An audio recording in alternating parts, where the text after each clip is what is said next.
I'm John Connors, and I originate from a big family. I have 3 brothers and 2 sisters. My elder brothers are twins, Larry and Gary. They are 36. Then there's my older sister, Marie, who is 34, followed by me at age 32. My younger brother, Dave, is 29, and my little sister, Christine, is 24. I'm considered the outcast of the family. Mom always attributed it to me being the middle child, but I just enjoy doing my own thing. I'll elaborate on our backgrounds later. We are all accomplished, and of course our parents are delighted with all of us. All 6 of us completed college. The only 2 who weren't married were me and Christine. Chris began working for me while she was still a senior in college. My degree was in web design and engineering. I established my own firm and was doing remarkably well. I have now been in business for 8 years and secured a number of major accounts. It required a lot of dedication. I now have 12 people employed under me. 4 are web designers, and 2 others mainly handle updates for our existing clients. I have 2 sales representatives, 2 assistants, and an accountant. Chris started with me as an assistant and bookkeeper. She also filled in as the receptionist when necessary. I rented the 5th floor of a large corporate complex. Everyone working for me has their own office. We also have 2 spacious conference rooms, where we meet daily to discuss strategies and accounts. Chris had been seeing Jason for about a year now. Jason was one of my web designers. One morning she walked into my office and said she had something significant to share with me. She was beaming with joy. I adored my little sister more than anyone. I felt like her guardian, I suppose, because she was the youngest in the family. There is nothing I wouldn't do for her. John, Jason proposed to me, said Chris. It really wasn't a huge surprise. Everyone in the office and in our family knew they were a couple. It was just a matter of time before he asked the question. By the grin on your face, I assume you said yes, I responded. Jason was my youngest designer, but he did outstanding work. He graduated from a prestigious university and came from a respectable background. I was thrilled for my little sister. I always wished for the best for her. It's one of the reasons I employed her. I guess I wanted to ensure she made some wise choices, unlike me. I said yes. We told Mom and Dad a few days ago, and they informed everyone else. I told them I wanted to tell you myself, said Chris. As I mentioned, I was the outcast of the family. I attended a different university than everyone else. I started my own business instead of joining the manufacturing company where most of the others worked. Other than Chris, I'm the only unmarried one in the family. I do attend most family gatherings, but otherwise I'm pretty much focused on my own life. I date occasionally, but haven't found the right woman. I've had a few romances, but they never lasted. The women I cared for chose someone else, and a couple of them recently seemed more interested in my financial standing than my emotions. That's one of the challenges that come with being financially stable. You start wondering if women want you for your charm or your wealth. That was a joke, but I think you get the point.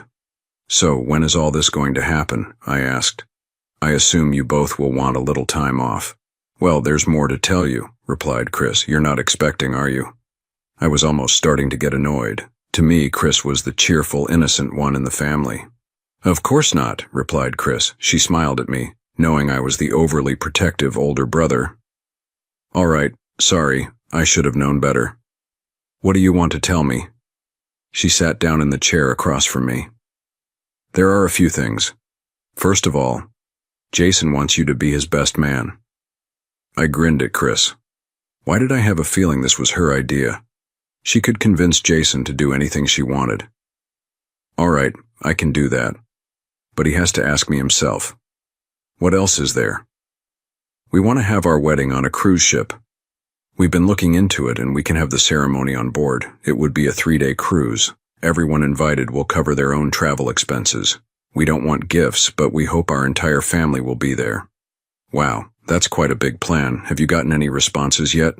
It will be this summer, and we figured everyone could make it their vacation if they wanted to. Larry and Gary both said they discussed it with their wives, and they are thrilled about it. Marie said she wouldn't miss it for anything, and of course Mom and Dad are on board. That leaves you and Dave. Dave and Cindy haven't responded yet. But since we're booking this through Cindy's travel agency, I'm pretty sure they'll be going. On Jason's side, he's an only child, and his parents love the idea. So, are you in? Please say yes. You have to be there. You're my favorite brother. All right, I couldn't say no to you, and you know it. I smiled, and she came around the desk to give me a big hug. "I love you, John," said Chris. "I love you too, little sister," I laughed. I have to go back to my college days to explain some of the difficulties I have with my brothers and their wives. I have been intimate with all my brothers' wives. Don't judge me yet. Give me a chance to explain. I'm really not the villain here. Dave is the only one who knows I had a history with his wife. When I first went to college, I had two main priorities. One was excelling academically. I was an all-A student and did graduate at the top of my class. The other was enjoying the social scene. It was just in my nature to party like a free spirit. I was in pretty decent physical shape, but didn't really participate in sports. I did run cross-country, but it was more for fitness than competition. I did fairly well, if I may say so. My weekdays were dedicated to studying, but my weekends were all about unwinding. There was always some kind of party happening. I rarely got so drunk that I lost control, but it did happen a couple of times during my first year. After that, I learned to pace myself better. Larry and Gary both went to state college and earned business degrees. They ended up working for the largest manufacturing company in our city. I'm not entirely sure what their exact roles were, but they were making good money. Dad was one of the division managers at the plant. Eventually, after my younger brother Dave graduated from the same college as our older brothers, he also joined the same firm. There's something you have to understand about college parties, at least from my perspective. They were a mix of dancing, drinking, and hooking up. That's just how it was. People would drink, and before you knew it, someone would start shedding their clothes. Does that make them bad people? Absolutely not. They were the sons and daughters of ordinary folks like you. It was just a way to let loose from time to time. I had been with more women than I could count. It wasn't about love. It was about having a good time and enjoying the moment. When I first started being intimate with these girls, I thought I was falling in love with every one of them. Then at the next party, I would see them hooking up with another guy and realize it was just about the physical experience. By my senior year, I had matured quite a bit. I still went to parties and still had my share of encounters, but I tried to put more emotion into them. I attended college year-round so I could earn degrees in web design and engineering. I didn't go home too often, mostly around the holidays. On one trip home during my sophomore year, Larry asked me about a woman named Teresa. He said she was a senior and also a cheerleader at the college I attended. I'm glad he kept talking before I could say anything about her. He told me she was his girlfriend and that they had been dating for a couple of months. I knew her and had been with her a few times. I simply told him it was a big school, that I knew who she was but didn't know her personally since she was a senior. When I went back to college, I brought it up to her and she was absolutely terrified. "Oh my God, please don't say anything to him. It was just college partying. I really like your brother. Promise me you won't tell him." It was a situation I had encountered before. Should I have told my brother or any of my friends when they ended up with someone I had been with? I assured Teresa that her secret was safe with me. She even asked if I wanted to be with her one more time to seal the deal. I told her I couldn't, knowing she was now with my brother. I noticed she stopped attending parties after that. Shortly after graduation, she married my brother. I made it home for the wedding. She looked stunning, and when I danced with her, she thanked me for keeping our secret. As far as I know, they have a strong marriage. They also have 3 children now. I couldn't believe how many of my friends ended up marrying some of the same women we had all been with in college. I guess love works differently for everyone. Personally, I would struggle to marry someone I had shared with my friends. Gary's wife and I met under entirely different circumstances. I was close to graduating and was in the process of launching my business. One day I was at the library gathering detailed information about starting a company. I was about to wrap up when I noticed a young woman sitting at a computer, visibly frustrated. I watched her for a moment and couldn't help but smile. She looked up at me, her expression almost on the verge of tears. "Are you having trouble?" "I'm something of a computer expert and might be able to help," I offered. She was an attractive woman, probably a few years older than me. She wasn't wearing a ring, so I assumed she wasn't married. I got up and sat next to her. Her name was Colette, and she was working on a resume. She was trying to use a standard template, but it wasn't formatting correctly for her. She had all her information written down on paper, but wanted her resume to look polished and professional. She explained that she worked at a local department store but had an opportunity to apply for a position at one of the major manufacturing companies in town. She needed her resume to look as impressive as possible. I swapped seats with her and jokingly told her that if I went through all the trouble of fixing it, she'd owe me dinner. She hesitated at first but eventually agreed. I pulled up a different site and started entering her details. As I worked, I learned a lot about her. She was a department head at the store but was aiming for a secretarial role that had just opened up. She had some connections that could help her get an interview. If my business hadn't been in its early stages, I would have hired her myself. She was intelligent, gorgeous, and as I later discovered, great company. Once I finished her resume, I reminded her of our deal. "All right, but just dinner. I'm seeing someone, and I don't think he'd be thrilled about me having dinner with another man," she said. "Are you engaged?" I asked. I wasn't interested in interfering with engagements or marriages. "No, we're just close friends right now," she replied. "He's a lucky guy, and if he ever takes you for granted, you know where to find me," I laughed. But I genuinely meant it. We got into my car and I told her about launching my own business. I even mentioned that if her job opportunity didn't work out, she should give me a call. I could use someone like her in a few months. I drove us out of town and pulled into a Holiday Inn that was well known for its excellent food. I played the perfect gentleman, opening her door and making sure she felt comfortable. We ordered drinks and dinner. As we ate, I could tell she was becoming more at ease with me. I was already deeply attracted to her, even though she might have been a few years older than me. "I shouldn't be here, you know," said Colette. "We've already talked about that. You're still an independent woman and can make your own choices," I replied.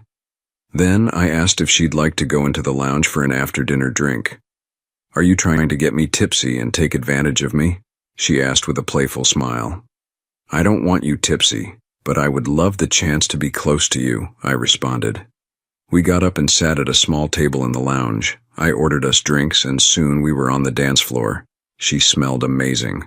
I could genuinely see myself falling for this woman. I held her close and she didn't seem to mind. We had a couple more drinks and danced again. "Colette, I want to be with you tonight, but only if you truly want this too. I know you probably have some doubts since you're seeing someone. If you say no, I'll completely understand." She leaned in and kissed me. She seemed anxious. Her hands were even trembling slightly. I gently asked what was on her mind. "I've only been with one man besides my boyfriend. I have a feeling he might propose soon, but I never had the chance to experience some of the things people talk about. He's a great partner, but I always wondered what it would be like with someone new. You know, meeting someone by chance, being swept away in the moment," she admitted.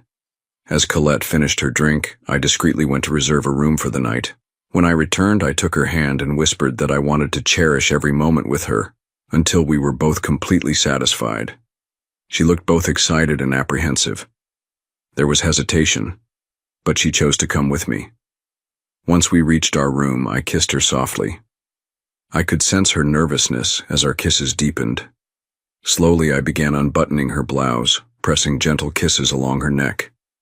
I wanted this night to be something unforgettable for both of us. She had on slacks, which I unbuttoned and let them fall down. I dropped to my knees and began kissing her tummy. I could hear her making noises while holding on to my hair. I stopped and stood up. She stepped out of her slacks and panties. She unhooked her bra as I quickly undressed. We both got on the bed and I started by kissing her and working my way down and sucking her breasts. After we both finished, we had to rest a while. I called room service and they brought up some more drinks, strawberries, and whipped cream. We relaxed and each had a beverage. I also went over to my trousers, reached in my rear pocket for a blue tablet. I knew I was youthful, but I wanted to go the entire night. I didn't wake up until 10 the next morning. She was gone. All that was left was a message thanking me for the best experience of her life. "I will never forget you. I can't ever see you again. I feel bad I cheated on my boyfriend, but yet I'm so glad I met you and learned so much. Hopefully I can teach my boyfriend the things you have shown me." She signed it. "Love, Colette." Wow, I didn't know what to think. I was trying to remember her address, but what was the use? Maybe someday I will meet a woman like her. She never even knew my last name. For Thanksgiving, Mom was having us all over for dinner. I was just getting started in my new business and it was doing quite well. I at least had my head above water. It was odd seeing Larry and Teresa. Every time I looked at her, I couldn't help thinking about the times I had intimacy with her. They already had one child. They seemed happy together. Marie came over with her husband and 2 kids. She also invited April, Bob's sister, to dinner.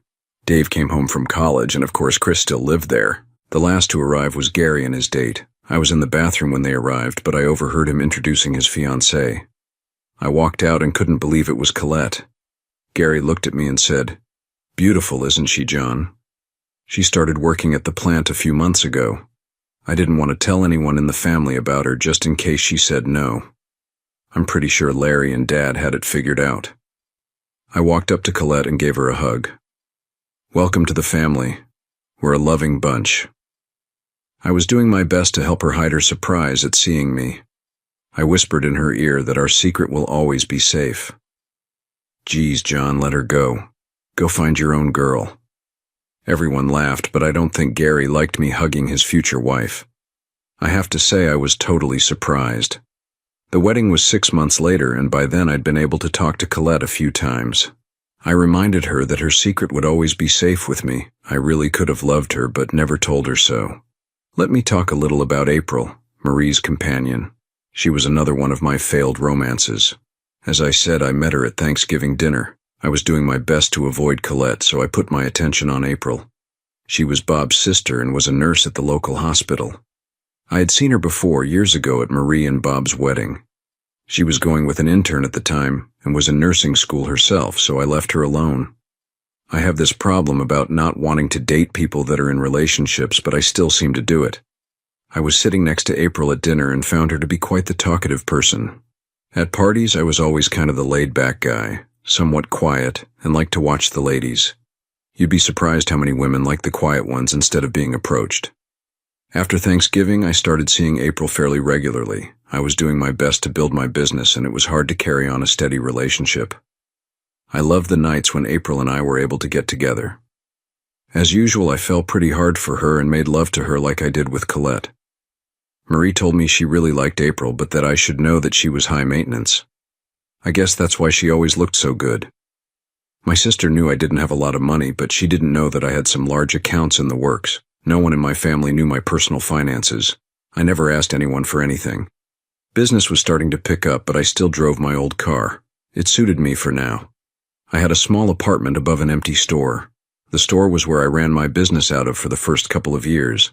I leased it after I moved into the apartment, and instead of making rent payments for the first 2 years, I got the owner to let me fix it up and put in a few offices, get all the permits and that.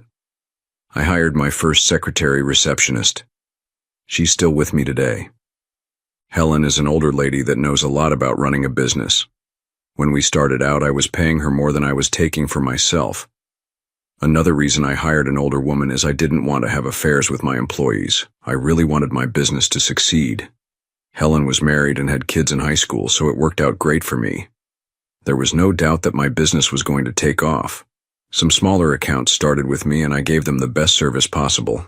Next, I brought on board a salesman, Jim, to help build the business. I was spending most of my time building the sites and needed someone out there to help find new clients. Most every dollar I made I put right back into the business. April wasn't overly happy that we weren't going out much. She kept telling me about the kind of house she wanted and the type of cars she wanted to drive. She was beautiful but very materialistic. I told her that someday it could all come true. I had to go away for a 3-month period. I signed on with a major corporation, and they wanted me to set up their websites and engineering programs on site. It meant I would have to stay at their 3 locations and explain to their computer operators how the sites worked. It was my first major corporation, and I had to do it right. Helen and my salesman ran our office while I was gone. In my evenings, I was able to set up additions and improvements to small sites that Helen and Jim set up. It was the nice thing about computers. I didn't have to be at the office to set up new sites. I was so happy that I had landed this large corporation. I stayed in contact with April, but she acted differently when I called. I decided to call Marie and find out what was happening. She always told me the truth. "John, I don't know if you remember, but April dated an intern when she went to college. He is now a doctor and is at the same hospital as April. I think they're dating. I'm sorry." When I returned home, I confronted April. She told me that she loved me, but that she wanted the good things life had to offer. She was tired of waiting and hoping that someday everything would work out for her. She told me about Ralph, her old intern friend who became a doctor. I told her I really cared for her, but I wasn't going to date her if she was also going to date Ralph. She had to choose, and she chose Ralph. I guess marrying a doctor would give her what she wanted. She wanted goodbye lovemaking, but I told her to get it from Ralph and walked away. My business started to flourish. I added 2 more web designers. Business was good. I opened up our new office in the business district. I kept the apartment at a low rent for the time being, but my landlord leased out the office that I had fixed up. A travel agency moved in. I was now making some decent money. We were adding a number of businesses as clients, and I added more employees. I had to hire an accountant to help me keep track of finances. I gave Helen a large raise. Everything was going according to my plan. One morning I went downstairs and talked to the woman at the travel agency. I mentioned my business and that I was considering using them when anyone needed to travel. Let me jump ahead for a second and mention this before I forget. This is the travel agency that Chris used when setting up all the travel plans for her wedding. Dave's wife Cindy worked there. This was before he had even met her. Back to where I left off. Cindy was the woman running the agency. She was a few years younger than me and cute as a button. Her dad had loaned her the money to start her business venture. Each morning I would stop at the donut shop and buy some donuts and a cup of coffee for each of us. We became friends, but that was it. One day when I came home, she was crying. She told me she and her boyfriend had broken up. She found him cheating on her. I asked her if she wanted to talk about it. I had a good shoulder to cry on. After she closed the business for the night, she came up to my apartment. I ordered some Chinese takeout and we ate dinner. I poured us each a drink and we talked. I held her in my arms and one thing led to another. Before long we were kissing and that led to even more. I made gentle love to her that night. She used my shower and got dressed. I guess you can call it a mistake, but it happened. We both were single and made love. There was nothing that we did wrong. We didn't love each other, but we were friends. We didn't want to ruin our friendship and only had intimacy the one time. It was a few months later that my brother Dave stopped by to see me and I introduced him to Cindy. Before long they became a number and fell in love. She didn't want to hold any secrets from Dave and told him about the one time we were together. Dave was pissed at me for not telling him. Why would I do that? Cindy loves you and I figured if anyone should tell you it should be her. Dave, you never even knew her when we were together. Cindy's a wonderful person and is being honest with you. I guess it's up to you on what you want to do. Just remember that when you were in college, I seem to remember you being with anyone who showed interest. Maybe you should tell Cindy about all those women.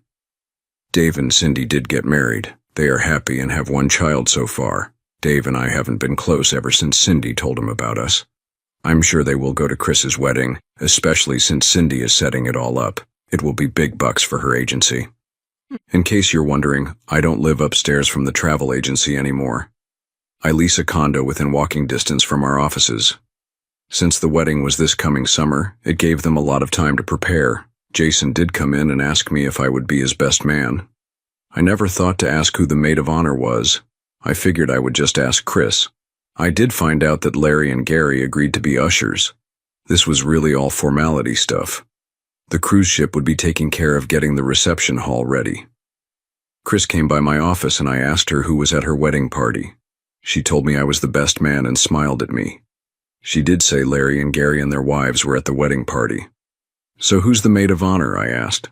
I asked Tony and she said she would love to be in the wedding, answered Chris. Tony? Who's Tony? Do I know her? I asked. My God, you haven't met Tony? Oh, I have to introduce you to her. She's the nicest person you'll ever meet. Her little girl is the most precious little thing. Mom and Dad just love her. Whoa, hold on here. Why haven't I met Tony and you say she's married? Where does she live? Tony is a widow, John. Her husband died 2 years ago. She has the most adorable little girl named Jessie who is 3. I forgot you never go to Mom and Dad's very often. Tony lives next door to them. So why again did you ask her to be your maid of honor? Are you sure she can afford it? I asked. I figured you would ask Marie. I did ask Marie, but she said she wouldn't mind helping me set up the wedding, but with the 3 kids it would just be too much for her. She even suggested I ask Tony. Everyone loves her. John, I feel sorry for her losing her husband and raising a child by herself. She sees Mom and Dad most every day. She was looking for a babysitter and Mom volunteered. Tony moved here a couple of months ago. She's a veterinarian. She deals mostly with small animals, dogs, cats, rabbits, that sort of thing. This isn't one of your fix-me-up type things, is it? You of all people know how I hate being fixed up. No, I swear, I never thought about it. But since you brought it up, you'd be lucky to have her. If you want to meet her, I'll introduce you after work. Just come over and see Mom and Dad. We'll see, I have to give it some thought. Every time I see them, they want to know if I'm seeing anyone. I keep telling them that my life is fine, and I'm doing my best to build my business. John, they worry about you. I know you don't want to hear it, but you don't share your thoughts with the family. All they know is you have a business and spend all your time there. You hardly ever come around when family is there. I don't have anything to share, Chris. I go on a few dates, but it doesn't seem to work out. Everyone wants to fix me up with someone. Sure, I would like to meet the right woman, and if it happens, I'll let you be the first to know. I promise. Okay, I'm going to hold you to that promise. Who knows, maybe you and Tony will hit it off. Maybe you and Jason, Tony and I can go out for dinner. Hold on, Chris. Next thing I know, you'll have me marrying your friend Tony. I had to laugh. Look, I am interested in meeting her, but she already has a kid. John, most anyone you meet now will probably have kids. You're not a spring chicken, and I don't want you dating women younger than me. Chris left on that note, but I did have to wonder what this Tony woman might be like. Having a kid isn't a good thing when you are looking for the right woman, but at least she's not divorced. She lost her husband. I might only be 32, but Chris knows me better than anyone. I do get lonely at times. I've gone on dates and occasionally have intimacy with my partners, but it's not the same as it once was. Sometimes I laugh at myself, wondering if I was burned out already. I know when I do see my brothers and sister with their families, I do feel a bit jealous. I would love to have a meaningful woman in my life. Someone I could care for and who would want me for who I am. My business lets me meet a lot of powerful women, and I've dated a few. I don't know, maybe it's just me. Most seem to be domineering and want to be in charge. I want a woman that is sure of herself, but still has a soft and gentle side. I remember telling that to a friend one time. His reply was, "People in hell want ice water too." Maybe I just dated the wrong kind of women. April was way too materialistic. Colette was wonderful but already taken. Even Teresa turned out to be a wonderful wife to Larry. Now I have a financial problem. It was known that my business was successful and I was earning a decent living. I was making 6 digits a year. Now with some of the women I had to wonder if it was about the money. I wouldn't have a problem sharing everything with the right woman, but how do I figure out if it's me she wants or just a secure financial future? April was the one that turned me paranoid about that. I honestly believe Chris could see through me more than the rest of the family. I know I went on dates and she would tell me what she thought of some of the women she met. She loved the words gold digger or phony. Looking back, maybe it was her watching over her big brother rather than me watching over her. It was Chris that suggested I meet Tony. She hadn't said anything really nice about my dates for the last couple of years. In fact, she hadn't tried to fix me up with anyone for at least 2 years. I remember her saying, "If the right woman comes along, I'll let you know." Now I had to wonder if she was kidding me and if she even remembered saying it to me. I called her to my office and, "Chris, I have something to ask you." "Go for it, boss," she said. In private, she would always kid me about being her boss, which I really was. I reminded her of the statement she made a couple of years ago. "If the right woman comes along, I'll let you know." Of course, I remember saying it, and I meant it. "Well, I have to get back to work, boss. See you at Mom's and Dad's tonight. I called Mom, and she invited you over for supper." She smiled at me and left my office. What just happened? Was I just played by my little sister? Did she really feel her friend Tony and I should meet? I hardly ever stopped by Mom's house. Usually holidays, birthdays, or if it was some special occasion. What did Chris say to our mom? One thing for sure was, I was going to Mom's for dinner. She really was a wonderful cook. I arrived at the house at 6. Chris beat me there by a few minutes. I walked in and my mom smiled at me. She came up and gave me a hug and I kissed her on the cheek. Dad just waved to me from his easy chair. They always seemed to have a good marriage. You would think that Dad ran the household, but I think Mom had him thinking he was the boss. I believe there are a lot of marriages like that. Thinking about it, my sister Marie was the same way with her husband Bob. I could see Chris being the same way. "So, to what do we owe this visit?" my dad said. "Harold," Stop it. John comes to see us and you jump at him, replied Mom. No wonder he doesn't come by very often. It's all right, Mom. I should stop by more often. I just spend a lot of time at the business. I stopped by because Chris wanted to introduce me to her bridesmaid. About that time, the sweetest little girl went to my mother. John, I don't think you've ever met Jessie. She's Tony's daughter. Jess, this is my son, John. Do you want to say hi to him? She was a literal baby doll, curly hair, big blue eyes, and dimples that showed when she smiled. Hi, I'm Jessie. I'm free, she said as she held up 3 fingers. Hi, Jessie. I'm very pleased to meet you. I'm John. She had a smile that would melt your heart.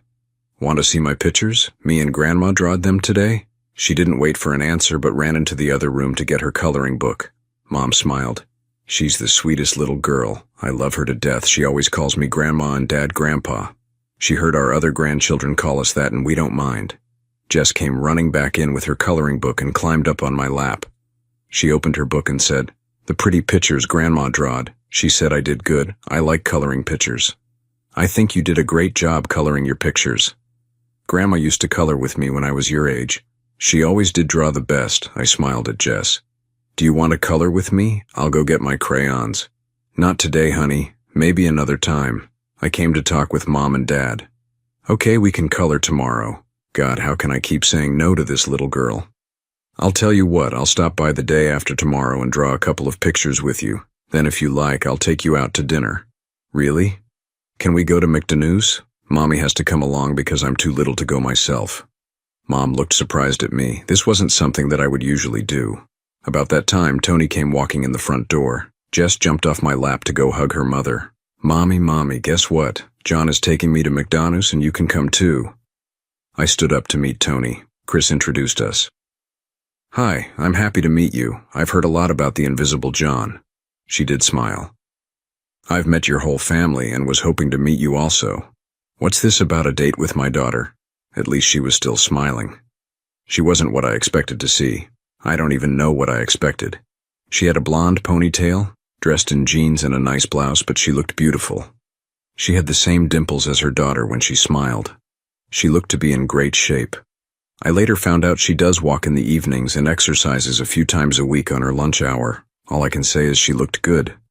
She asked me to color pictures with her and I told her that afterwards we could get something to eat. It will be the day after tomorrow, but she says you have to come along. She's hard to say no to. What's this about me being invisible? I've lived here for 3 months and have met all your family. Everyone seems to talk about you, but yet I've never seen you here.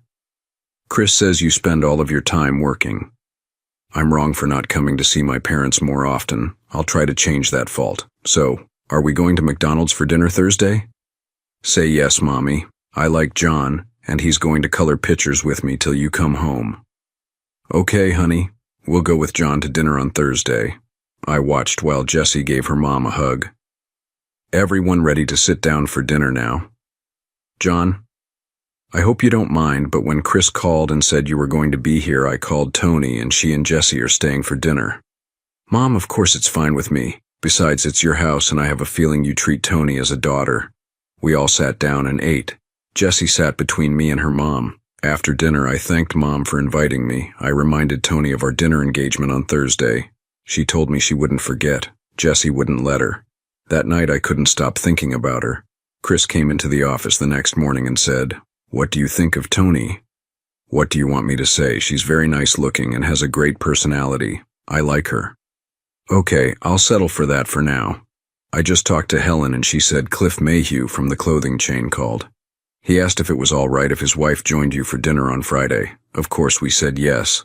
They own 26 stores and want us to redesign their website. His wife isn't happy with their present company. You want to go with me to dinner on Friday? If he takes his wife, I should bring a woman along also. It's just the way it's done. Jason and I were going out Friday. Why don't you ask Tony? I know Mom would watch Jessie. I don't know her that well. I can't just ask her out to a business dinner like that. Why not? I'm pretty sure she'd say yes. I know she's more than smart enough to handle any conversation. I guarantee she will look good on your arm. Okay, I'll ask her Thursday when I see her. If she says no, then you'll have to break your date with Jason. I need another woman to go with me. Fair enough. If Tony says no, I'll go. By the way, she said she thought you were cute. Cute? I'm 32 years old. What else did she say? I'd like to chat, John, but I have to get back to work. She laughed and walked out the door. On Thursday, I left a little earlier from work and went to Mom's. She smiled when I walked in. This is the most I've seen you in 3 months. Jessie is at the kitchen table waiting for you. She has you each a coloring book and crayons ready. Hi, John, said Jessie. She gave me a hug. You get the book with cars and I get the one with angels. We just talked and colored together.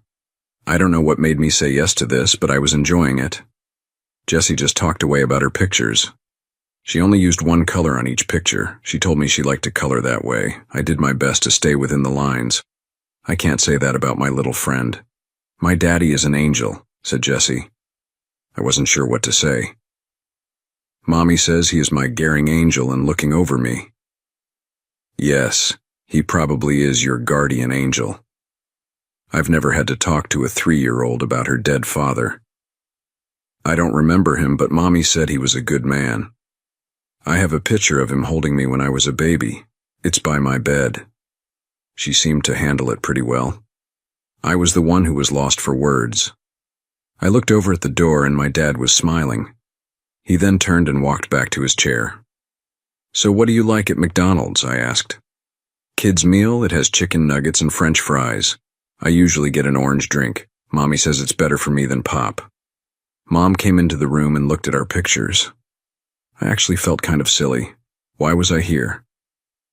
Would you two like something to drink? Asked Mom. Yes, please, said Jessie. Mom gave us each a glass of orange juice. I had to laugh out loud. Here I was, the owner of his own company, sitting here with a little girl, who I really don't know all that well, coloring pictures and drinking orange juice. Unbelievable. Then it happened. Tony came in the front door. Now I know why I was here. She smiled and hugged her daughter and gave her a kiss. Jessie showed her the pictures she colored. Can I see your pictures, John? She asked, but was laughing. Jessie got up and went into the room to show my dad her pictures. Tony smiled at me and said, Thank you, John. You'll never know how much this means to her. My pleasure. She's a great little girl. I guess we better get ready to go to McDonough's. I had to laugh, knowing that's what Jessie calls it. We went in Tony's car since I didn't have a car seat. When we went up to the counter, I picked Jessie up and said, Tell the man what you want. The young man behind the counter didn't look very happy, but Jessie was, and that's all that counted in my book. Happy meal, chicken nuggets, French fries, and orange drink, said a smiling Jessie. Will that be all? Yes, sir. Thank you. Even the young man had to grin when he saw how polite Jessie was. Then Tony and I ordered our sandwiches.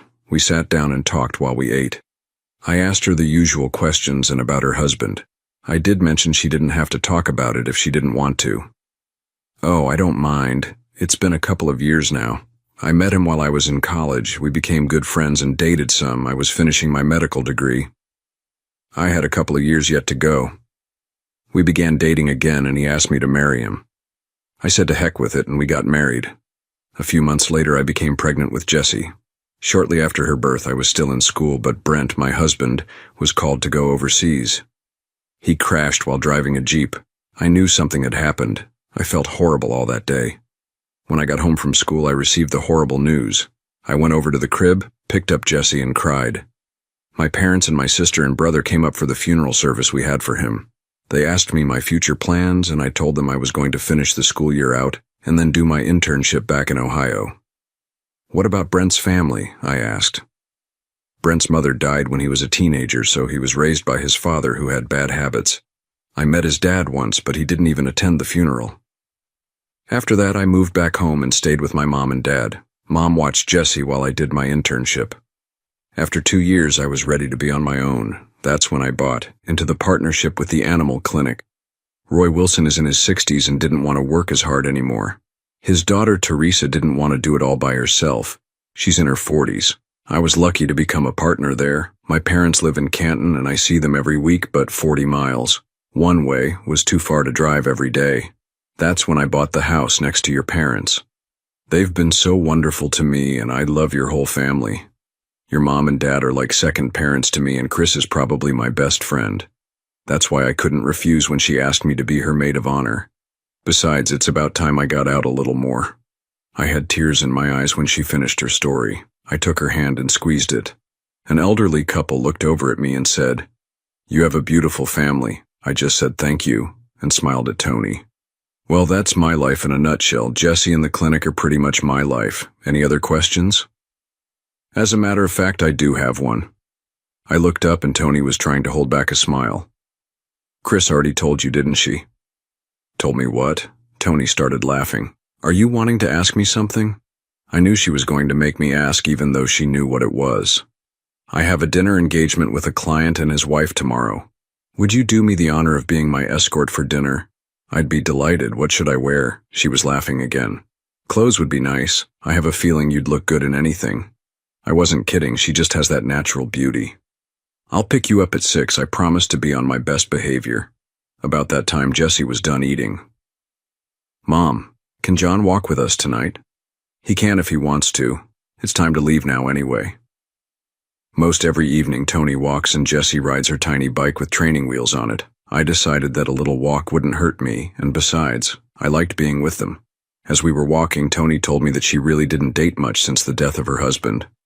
She did go out a couple of times, but said she just didn't feel right. She didn't have any feelings one way or another for the few men she dated. None of them ever met Jesse. She said she still wore her wedding ring so she wouldn't be bothered. She did say it still didn't stop some men. I knew I had to be on my best behavior. I was hoping to maybe build a relationship with Tony. When I left for home that night, Jesse gave me a hug. I told her maybe we could go to the zoo sometime. I saw Tony look up in the heavens. Oh, I knew I did something wrong. When can we go? I like Aminals. Tony looked at me. John, whatever you say to her, she takes to heart. She has no idea of time. Now she's expecting you to take her to the zoo. So let's go to the zoo, say next Saturday. Sorry, but you can explain to her when that is. I'll try to do better. You are going with us, aren't you? She just shook her head and said, Good night, John. Chris stopped in my office on Friday and asked if Tony agreed to go to dinner with me. I didn't even answer. I knew she had it all set up and probably even asked Mom to watch Jesse. On Friday I was right on time and so was Tony. God, she looked beautiful. Doesn't Mommy look pretty? Said Jesse. Absolutely beautiful, I replied. It was the first time I had seen her hair not in a ponytail. Jesse ran in her bedroom and brought me the picture of her dad holding her that she told me about. I smiled at her and she went and put it back. I explained to Tony that Jesse told me about the picture and said she would show it to me when I came over. The little girl doesn't forget anything, does she? Tony pointed to her calendar and Jesse had next Saturday marked to go to the zoo.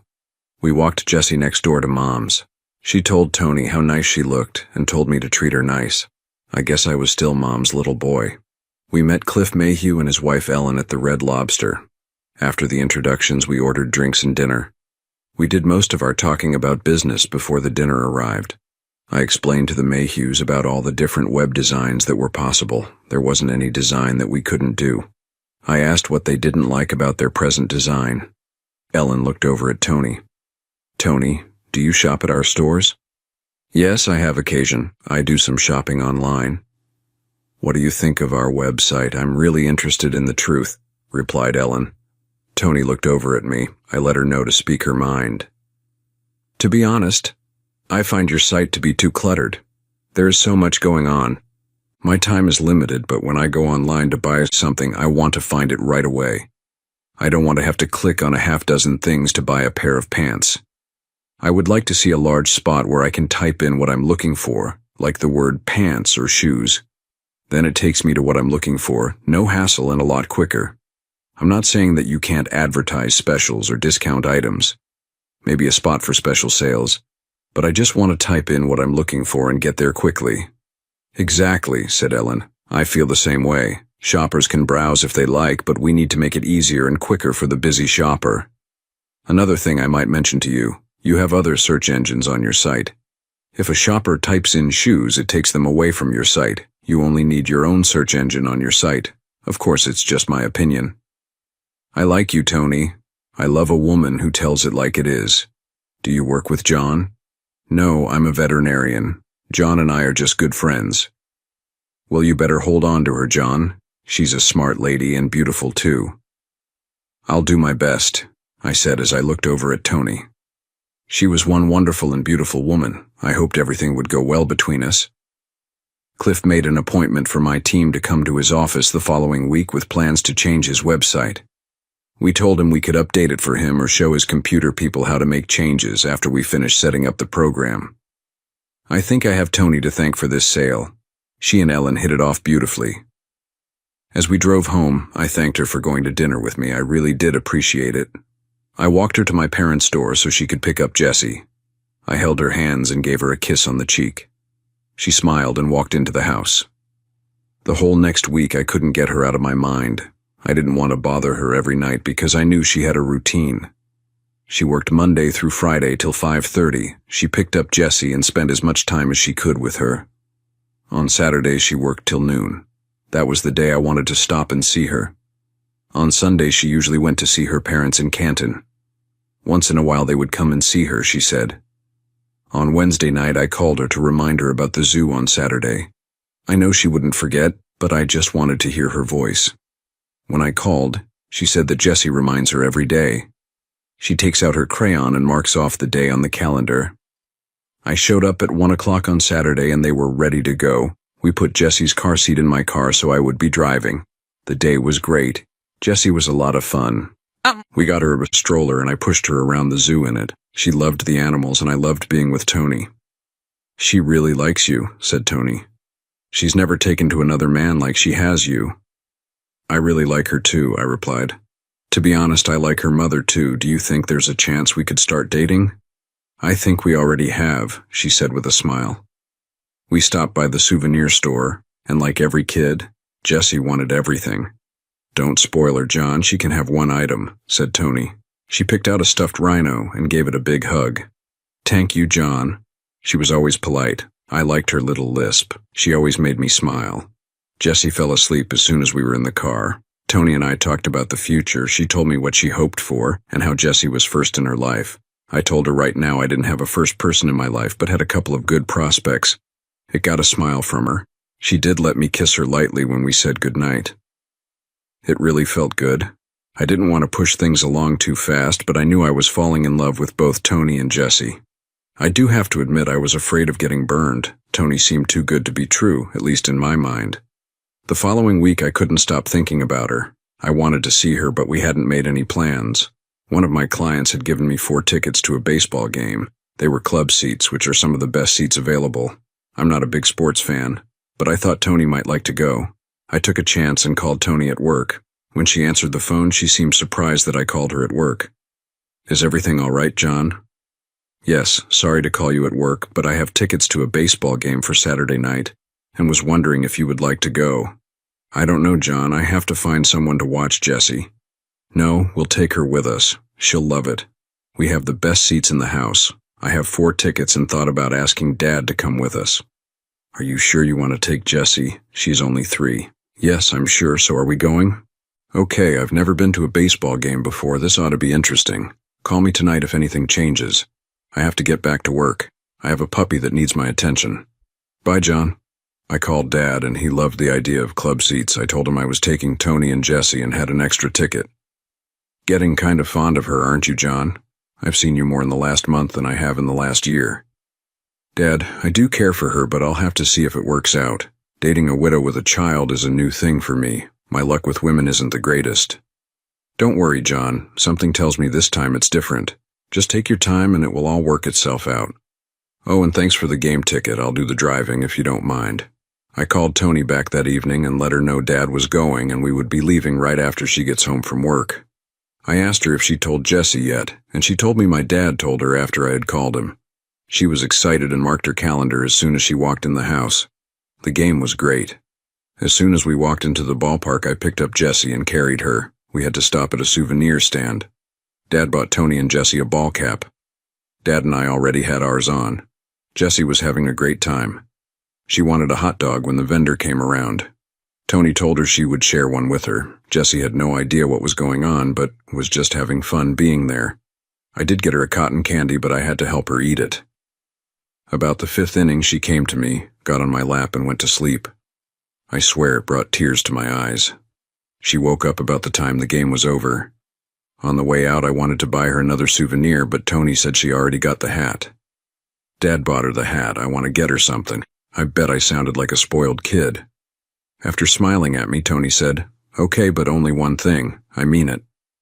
I lifted Jessie up and told her she could only get one item. She asked for an Indian bobblehead doll. On the way home, Dad drove and I sat up front with him. It seemed like old times when I was young and went to games with my dad. When we got home, Jessie was asleep again. I lifted her out of the car seat and carried her to her bed. I laid her down, took off her ball cap and put it on her rhino she got from the zoo. Tony took her bobblehead and set it on her dresser next to her rhino. After removing her shoes, she decided to let her sleep in her clothes. It had been a long day. She walked me to the door and I kissed her goodnight. Afterwards, she said there was something she wanted to talk to me about, but it could wait. I knew she was tired and said goodnight. I had to wonder what she wanted to talk to me about. I didn't get to see her the following Saturday. I had a client I had to see. I called her to say hi and ask her out the following Saturday, but she told me she was going out with Chris, Cindy, and Marie. They were doing some wedding planning. By Monday, I was missing her. I was still wondering what she wanted to talk to me about. Did she think we were getting too close? I guess I think the worst when it comes to me and women. Helen came in the office and said one of our clients left us 2 tickets to another baseball game for the following Saturday. I already knew that Tony couldn't go, and I wasn't that big of a baseball fan. I called my dad and asked him if he could use the tickets. He said he could, and maybe he would ask Jason, seeing he was going to be his new son-in-law. He already knew the women were getting together.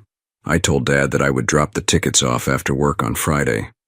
It was a busy week, but I couldn't help thinking about Tony and Jessie. Around 7 on Friday, I stopped by Dad's to drop off the tickets.